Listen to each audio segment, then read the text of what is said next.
ان الحمد للہ نحمده ونصلی علی رسولہ الکریم اما بعد فاعوذ باللہ من الشیطان الرجیم بسم اللہ الرحمن الرحیم قل لا يستوي الخبيث والطيب ولو أعجبك كثرة الخبيث فاتقوا الله يا أولي الألباب لعلكم تفلحون صدق اللہ العظیم۔ کلام مقدس قرآن مجید کا 7واں پارہ ہے، اور اس پارے کے شروع میں ہی اللہ تعالیٰ نے ایک بڑے اہم ترین مسئلے کو بیان کیا ہے کہ جب ہم قسم اٹھاتے ہیں کسی کام کے بارے میں کہ میں قسم اٹھاتا ہوں، اور قسم کے بارے میں رسول اللہ صلی اللہ علیہ وسلم کا فرمان ہے کہ اللہ کے نام کے علاوہ کسی اور کے نام کی قسم بالکل جائز نہیں ہے۔ قسم جب بھی اٹھانی ہے صرف اور صرف اللہ کے نام کی ہی قسم اٹھانی ہے، اور کوئی قسم جائز نہیں ہوتی۔ دوسری بات کہ قسم اٹھائی ہے، کسی کام پر قسم کھائی ہے، اور بعد میں وہ قسم کسی مجبوری کی بنا پر توڑنی پڑ گئی ہے، ٹوٹ جاتی ہے۔ مثال کے طور پہ بندے نے قسم اٹھائی ہوئی تھی کہ اللہ کی قسم میں فلاں گھر میں نہیں جاؤں گا، فلاں لوگوں سے تعلق نہیں بناؤں گا، غصے میں آ کے یا جیسے بھی یا سوچ سمجھ کر، لیکن کچھ وقت گزرنے کے بعد محسوس ہوا کہ وہ جو میں نے قسم اٹھائی تھی وہ میں نے اچھا نہیں کیا تھا، اچھا بہتر یہ ہے کہ میں یہ تعلق بناؤں۔ یا کوئی چیز کھانے کے متعلق بندہ قسم اٹھاتا ہے کہ اللہ کی قسم میں نہیں یہ کھاؤں گا، اب اس کے بعد وہ کھانے کی ضرورت پڑتی ہے، یہ پتہ چلتا ہے کہ اس کے تو بہت زیادہ فائدے ہیں، تو میں نے تو قسم اٹھائی ہوئی ہے، تو پھر کیا کرے؟ اس کو قسم کا کفارہ دے دینا چاہیے، اور وہ کھانا کھا سکتا ہے، اس گھر میں جا سکتا ہے، ان لوگوں سے تعلق بنا سکتا ہے، یعنی کہ اس کو کہتے ہیں قسم توڑ دینا۔ تو یہ قسم جہاں توڑی جاتی ہے وہاں پر اس کا کفارہ دیا جاتا ہے۔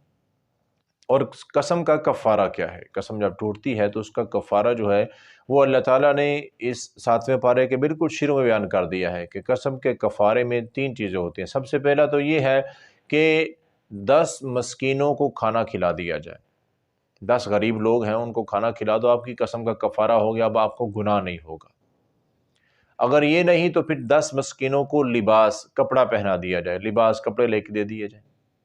اگر اتنا بھی نہیں ہو سکتا تو پھر ایک غلام آزاد کر دیں، اور اگر یہ بھی ان تینوں میں سے کوئی بھی بندہ کرنے کی طاقت نہیں رکھتا تو آخری حل کیا ہے؟ فرمایا کہ 3 روزے بندہ رکھ لے، 3 روزے، تو یہ قسم کا کفارہ ہو جائیں گے، اور جو قسم اس نے توڑی ہے اس کو گناہ نہیں ہوگا، اس کا جو گناہ تھا وہ ختم ہو جائے گا۔ تو اس لیے قسم جب بھی اٹھانی ہے بڑی سوچ سمجھ کے قسم اٹھانی چاہیے کہ میں اس کو پورا کر لوں گا، اور یہ واقعی قسم اٹھانا یہاں پر جائز ہے، میرا قسم اٹھانا بنتا ہے تو پھر قسم اٹھائے۔ ہر آج معمولی سی بات پہ قسم کی تو یہ اچھی بات نہیں ہے۔ اور اس کے بعد اللہ تعالیٰ نے اسی پارے میں ارشاد فرمایا ہے کہ یا ایھا الذین آمنوا انما الخمر والمیسر والانصاب والازلام رجس من عمل الشیطان فاجتنبوہ۔ اللہ تعالیٰ کا فرمان ہے کہ شراب پینا،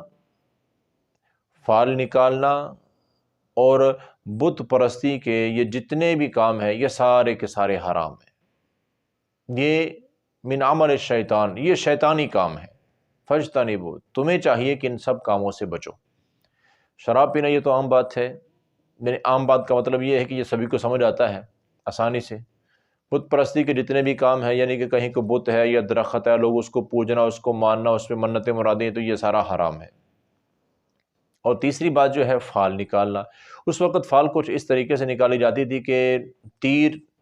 ڈالے ہوتے تھے پیچھے، تو تیروں کے اوپر کچھ لکھا ہوتا تھا، تو ایک تیر پیچھے سے نکالیں گے، آنکھیں یوں پیچھے سے نظر تو نہیں آ رہا، تو ایک تیر نکالا، اب اس جو بھی اس کے اوپر لکھا ہوا آ گیا تو کہتے ہیں کہ اب میری قسمت میں یہی لکھا ہوا ہے۔ یا پھر کوئی ایک پرندہ پکڑیں گے اور اس پرندے کو یوں اڑائیں گے، چھوڑیں گے، اگر وہ دائیں طرف کو گیا تو اس کا مطلب ہے کہ اب میرے لیے یہ سفر کرنا ٹھیک ہے، اگر بائیں طرف کو گیا تو اب میں سفر پہ نہیں جاؤں گا کیونکہ میرے لیے سفر میں نحوست ہے، نقصان ہے۔ یا کاروبار کرنا ہے تو پرندہ چھوڑیں گے، پرندہ دائیں طرف کو گیا ہے تو کاروبار میں فائدہ ہوگا، بائیں طرف کو گیا تو نقصان ہوگا۔ تو یہ فال ہے، یہ فال ہے، اور یہ بالکل جائز نہیں، اس کی کوئی حقیقت نہیں، ہونا وہی ہے جو اللہ نے کرنا ہے۔ یہ پرندے کے اڑانے سے یا تیر نکالنے سے یا کوئی بھی اور اس طرح کسی بھی کام کی، کسی بھی چیز کی فال نکالنے سے اس پر تقدیر پر کوئی فرق نہیں پڑنے والا ہے۔ جو قسمت میں تقدیر میں لکھا ہے وہ ہو کے رہے گا۔ ہاں، استخارہ کرنا چاہیے، جو صحیح عمل ہے اللہ سے دعا کریں، 2 رکعت نماز پڑھیں، دعا استخارہ پڑھیں، اس کے بعد وہ کام کریں۔ آپ کے حق میں بہتر ہوا تو اللہ تعالیٰ مدد فرمائیں گے، ورنہ اس سے کوئی نہ کوئی رکاوٹ بن جائے گی۔ تو یہ بہتر طریقہ ہے۔ فال نکالنا بالکل کسی مسلمان کے لیے جائز نہیں ہے۔ اگر اس طرح ہوا تو یہ ہوگا، اگر اس طرح ہوا تو یہ ہوگا، یہ غلط بات ہے، یہ شیطانی عمل ہے۔ اللہ تعالیٰ نے واضح کہا یہ شیطانی کام ہے، ان چیزوں کے بالکل بھی قریب نہیں جانا ہے۔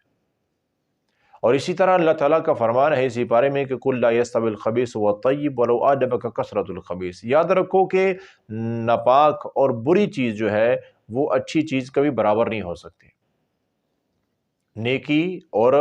گناہ برابر نہیں ہو سکتے، حلال اور حرام برابر نہیں ہو سکتے۔ اگرچہ تمہیں جو حرام ہے، جو برائی ہے، جو غلط ہے، وہ زیادہ اور کثرت سے کرنے میں لوگ نظر آ رہے ہوں یا وہ اچھا لگ رہا ہو، تو پھر بھی وہ برائی برائی ہی رہے گی، حرام حرام ہی ہوتا ہے، چاہے اس کے کرنے والے جتنے بھی بڑھ جائیں۔ وَلَوْ أَعْجَبَكَ كَثْرَةُ الْخَبِيثِ، جتنے بھی زیادہ ہو۔ مثال کے طور پہ سودی کاروبار ہے، سودی لین دین ہے، یا رشوت کا بازار گرم ہے، تو اگر ہم دیکھتے ہیں کہ دیکھو جی سود حرام تو ہے لیکن سارے ہی کر رہے ہیں، تو بھئی ساروں کی کرنے سے، ساروں کے سود لینے دینے سے سود حلال نہیں ہو جائے گا، سود حرام ہی رہے گا۔ رشوت دیکھو جی سارے رشوت لے رہے،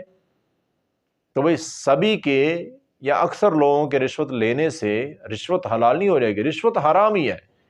وہ سارے گناہ کر رہے ہیں تو سارے سزا پائیں گے۔ اس لیے ہمیں چاہیے کہ ہم اپنے آپ کو گناہوں سے بچائیں۔ کوئی بھی برائی ہے وہ برائی ہی رہتی ہے، چاہے اس کے کرنے والے کتنے بھی زیادہ کیوں نہ ہو جائیں۔ پورے گھر والے کر رہے ہیں، پورے خاندان والے کر رہے ہیں، پورے علاقے والے وہ برائی کر رہے ہیں، تو ہم نے خود کو بچانا ہے، کیونکہ ہم نے اپنی قبر میں جانا ہے، انہوں نے اپنی قبر میں جانا ہے۔ اور اسی طرح اللہ تعالیٰ نے اسی بارے میں حضرت عیسیٰ علیہ السلام کے متعلق بیان کیا ہے کہ قیامت کو اللہ تعالیٰ عیسیٰ علیہ السلام سے سوال جواب کریں گے۔ اللہ تعالیٰ کا فرمان ہوگا کہ وَإِذْ قَالَ اللَّهُ، اللہ تعالیٰ کہیں گے یا عیسیٰ ابن مریم أَنْتَ قُلْتَ لِلنَّاسِ اتَّخِذُونِي وَأُمِّيَ إِلَٰهَيْنِ مِن دُونِ اللَّهِ، اے پیارے عیسیٰ، آپ نے ان لوگوں کو، عیسائیوں کو کہا تھا کہ مجھے اور میری ماں کو خدا بنا لو۔ کیونکہ عیسائی کہتے ہیں نا، ان کا یہ عقیدہ ہے کہ عیسیٰ علیہ السلام اللہ ہے، توبہ نعوذ باللہ، وہ ثالث الثلاثہ ہیں، یہ ان کے عقائد ہیں۔ عیسیٰ علیہ السلام اللہ کے بیٹے ہیں، حضرت مریم علیہ السلام یہ بھی اللہ کا حصہ ہیں۔ تو اللہ تعالیٰ پوچھیں گے کہ أَأَنْتَ قُلْتَ لِلنَّاسِ اتَّخِذُونِي وَأُمِّيَ إِلَٰهَيْنِ مِن دُونِ اللَّهِ، آپ نے ان کو کہا تھا۔ تو عیسیٰ علیہ السلام، وہاں بھی عیسائی بھی کھڑے ہوں گے سارے جو عیسیٰ علیہ السلام کو خدا مانتے رہے ہیں دنیا میں، تو وہ بھی کھڑے ہوں گے، اللہ تعالیٰ سب کے سامنے پوچھیں گے کہ کیا آپ نے یہ کہا تھا؟ تو عیسیٰ علیہ السلام فوراً کہیں گے قال سبحانک ما یکون لی ان اقول ما لیس لی بحق، یا اللہ میری اتنی جرت تھی کہ میں ایسے کرتا، میں اس لائق ہوں کہ میں ان کو کہوں کہ میں تو آپ کا بندہ ہوں، آپ نے مجھے پیدا کیا ہے، میں مخلوق ہوں، آپ خالق ہیں۔ عیسیٰ علیہ السلام اللہ کو کہیں گے کہ میں نے ان کو بالکل ایسا کچھ نہیں کہا تھا، یہ جو کیا انہوں نے خود کیا ہے، میں جب تک زندہ رہا دنیا میں اس وقت تک تو میں ان کے اندر جب تک موجود تھا میں ان کو سمجھاتا رہا، صحیح دین پہ ان کو لگائے رکھا۔ جب میں دنیا سے آ گیا تھا تو پھر میں نہیں جانتا یہ کیا کرتے رہے، آپ جانتے ہیں، یہ جانتے ہیں، اب آپ کی مرضی ہے، آپ چاہے معاف کرو، آپ چاہے ان کو عذاب دو، میرا کوئی لینا دینا نہیں ہے۔ تو اس لیے میرے محترم بھائیو، اگر اللہ کے پیغمبر عیسیٰ علیہ السلام یہ کہہ رہے ہیں تو عام یہ جو دائیں بائیں کے ہیں، پیر ہیں، یہ مفتی ہیں، پتہ نہیں کیا کیا ہیں، یہ فلاں فلاں سرکار ہے، کیا کیا نام بنائے ہوئے ہیں درباروں مزاروں پہ کہ وہ ہمیں بچا لیں گے، ہم نے بس ان کو راضی کرنا ہے، باقی وہ ہمیں جنت میں لے جائیں گے۔ یہاں اللہ کے پیغمبر عیسیٰ علیہ السلام کہہ رہے ہیں کہ یا اللہ میں کچھ نہیں جانتا، میں نے کچھ نہیں کہا تھا۔ تو اس طرح کی جو نیک لوگ بزرگ فوت ہو چکی ہیں اور بعد میں لوگ جو ان کی قبروں پہ جا کے یا ان کے ناموں پہ نظریے عقیدے بنائے ہوئے ہیں، تو وہ بھی قیامت کو یہی کہیں گے یا اللہ ہم نہیں جانتے، ہم تو فوت ہو گئے تھے، ہمیں کیا پتہ یہ کیا کرتے رہے ہیں، اگر غلط کرتے رہے ہیں، شرک کرتے رہے ہیں، کہ یا اللہ ان کو پکڑو، آپ کی مرضی، ان کو سزا دو، جو مرضی کرو، ہمارا کوئی لینا دینا نہیں، ہم تو آپ کے بندے تھے، آپ کی عبادت کرتے تھے اور لوگوں کو بھی آپ کی عبادت کی دعوت دیتے تھے۔ تو اس لیے میرے محترم بھائیو، اگر ایسے کسی گناہ میں یا ایسے کسی عقیدے میں ملوث ہے تو اس کو چھوڑ دو، صرف اور صرف اللہ کی ذات ہے عبادت کے لائق، اور اللہ ہی نفع نقصان کا مالک ہے، کوئی اور نفع نقصان کا مالک نہیں ہے۔ اور اسی بارے میں اللہ تعالیٰ کا فرمان ہے، اللہ تعالیٰ نے بڑے واضح الفاظ میں کہا ہے، اور کافی سارے انبیاء اولو العزم جتنے پیغمبر تھے نا، اللہ تعالیٰ نے ان کا نام لے کے ابراہیم، اسماعیل، موسیٰ، یوسف، ہارون، الیاس، یہ سارے نبیوں کے، عیسیٰ علیہ السلام، اللہ نے سارے نبیوں کے نام لے کر اس کے بعد کیا کہا، وَلَوْ أَشْرَكُوا لَحَبِطَ عَنْهُمْ مَا كَانُوا يَعْمَلُونَ، اگر یہ میرے برگزیدہ پیغمبر بھی شرک کر بیٹھتے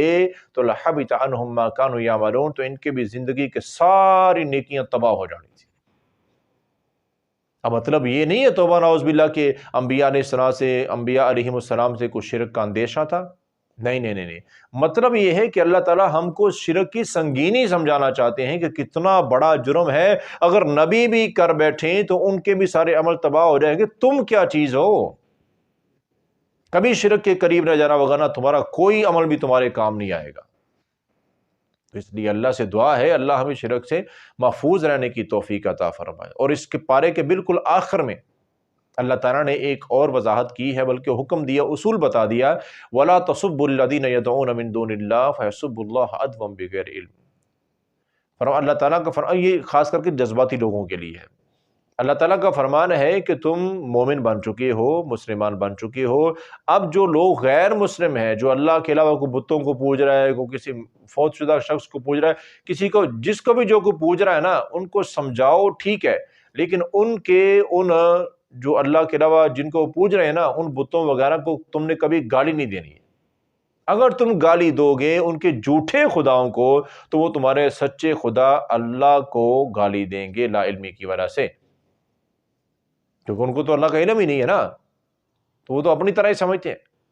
جیسے ہم اپنے بتوں کو وہ پوج رہے۔